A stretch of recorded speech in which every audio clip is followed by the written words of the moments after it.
A nerve cell is the structural and functional unit of nervous system responsible for transmitting information throughout the body. Even though neurons have various size and shape, they share three main components: cell body, dendrites, axon. Let us discuss about one by one. Cell body. Cell body is the core part. It functions like a factory which consists of nucleus and other organelles like mitochondria, endoplasmic reticulum, and Golgi apparatus, which are essential for cell survival and function.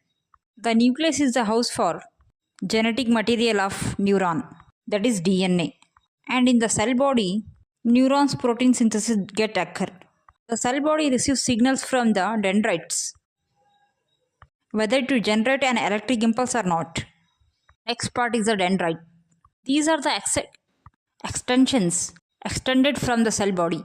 These dendrites act as antenna, receiving the incoming signals.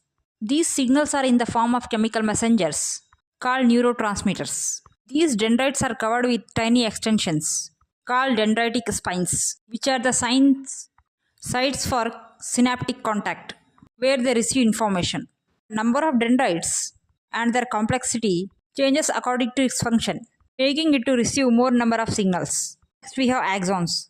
Coming to the axon, it is a long cylinder protection that extends away from the cell body to a specialized junction called axon hillock. Its main function is to transmit electrical signals away from the cell body and towards other neurons, muscles or glands. While a neuron usually has only one axon, it can branch out extensively to communicate with multiple target cells. Now going into deep about a neuron or complete structure of a neuron, we will discuss other parts of the neuron. Axon hillock. This is the conical shaped region where the axon originates from the cell body. It is a critical area because in this region, high concentration of voltage dependent ion channels are present, makes it most excited part of the neuron. This is where the decision is made to fire an action potential. The electric signal is generated. Next we have myelin sheet.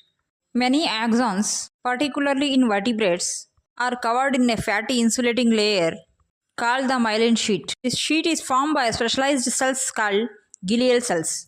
These cells in central nervous system recognized as oligodendrocytes, and in peripheral nervous system they are recognized as Schwann cells. Myelin sheet is not continuous. It has gaps called the nodes of Ranvier. This insulation allows the electric signals to jump from one node to another node, and this process is known as saltatory conductions, which help to increase the speed of signal transmission. Axon terminal. At the end of the axon, it splits into several branches, each ending in a bulb-like structure called an axon terminal. These terminals are also known as synaptic buttons. These terminals are the transmitting part of the neuron bulb-like structure called an axon terminal. These synaptic button consists of vesicles which are filled with neurotransmitters. When an action potential reaches to the end of the axon, it triggers the release of this neurotransmitter into a small gap known as synapse.